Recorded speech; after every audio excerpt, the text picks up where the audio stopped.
Assalamualaikum warahmatullahi wabarakatuh. Alhamdulillahirrabbilalamin. Wassalatu wassalamu ala asyrafil anbiya'i wal mursalin wa ala alihi wa sahbihi ajma'in amma ba'du.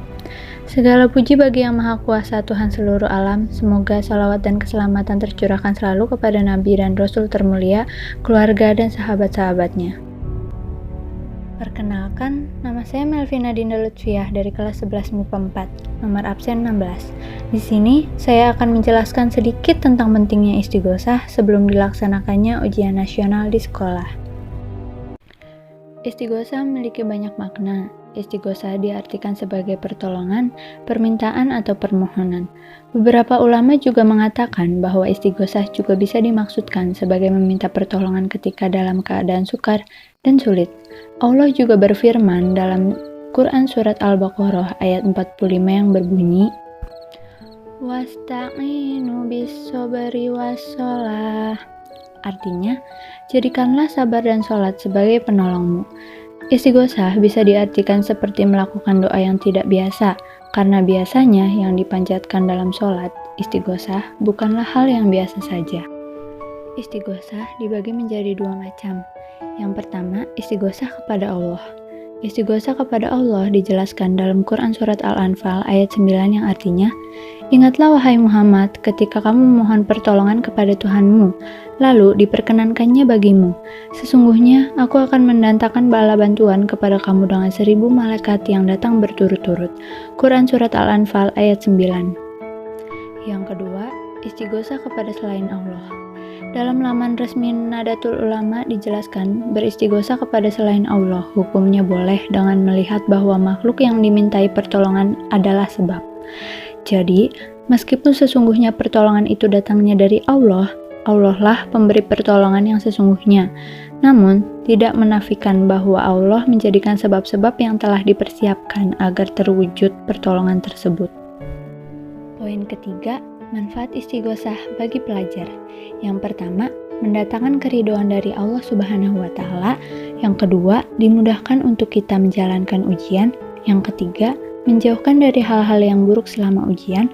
Yang keempat, selalu ingat kepada Allah, tidak mencontek dan yakin dengan hasil kerja keras kita sendiri. Yang kelima, mengusir syaitan, menundukkan dan mengenyahkannya. Yang keenam, menghilangkan kesedihan dan kemuraman hati.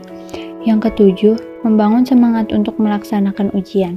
Yang kedelapan, mendatangkan kegembiraan dan ketentraman di dalam hati. Biasanya, dalam pelaksanaan istighosah diawali dengan yang pertama, tawasul ke junjungan Nabi besar Shallallahu Alaihi Wasallam, lalu dilanjutkan dengan khataman juz 30 yang dibaca oleh seluruh peserta didik dan guru. Lalu dilanjutkan dengan sholat duha berjamaah, lalu kita semua mengucapkan doa.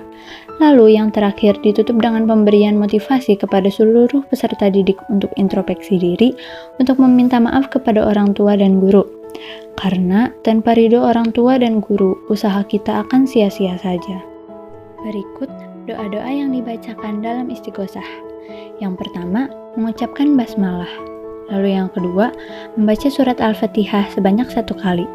Lalu yang ketiga, membaca istighfar sebanyak 3 kali. Yang keempat, kita semua membaca bacaan hauqalah sebanyak 3 kali. Lalu yang kelima, membaca sholawat Nabi sebanyak 3 kali. Yang keenam, kita membaca bacaan 40 kali, La ilaha illa anta subhanaka inni kuntu minadz zalimin. Lalu dilanjutkan yang ketujuh, kita membaca surat Yasin sebanyak 1 kali. Lalu yang ke-8, membaca bacaan 3 kali, Ya Jabbaru, Ya Qaharu, Ya Zalbashi Syadid. Artinya, wahai zat yang maha mengalahkan, maha menundukkan, zat yang keras azabnya, ambilkan hak-hak kami dan hak-hak umat Islam dari orang-orang yang menzalimi kami dan menzalimi umat Islam, yang telah menganiaya kami dan menganiaya umat Islam. Lalu yang terakhir, ditutup dengan membaca surat Al-Fatihah sebanyak 1 kali. Demikian yang dapat saya sampaikan, kurang lebihnya mohon maaf. Kita tutup dengan doa akhir majelis. Subhanakallahumma wa bihamdika, asyhadu alla ilaha illa anta, astaghfiruka wa atubu ilaik. Wassalamualaikum warahmatullahi wabarakatuh.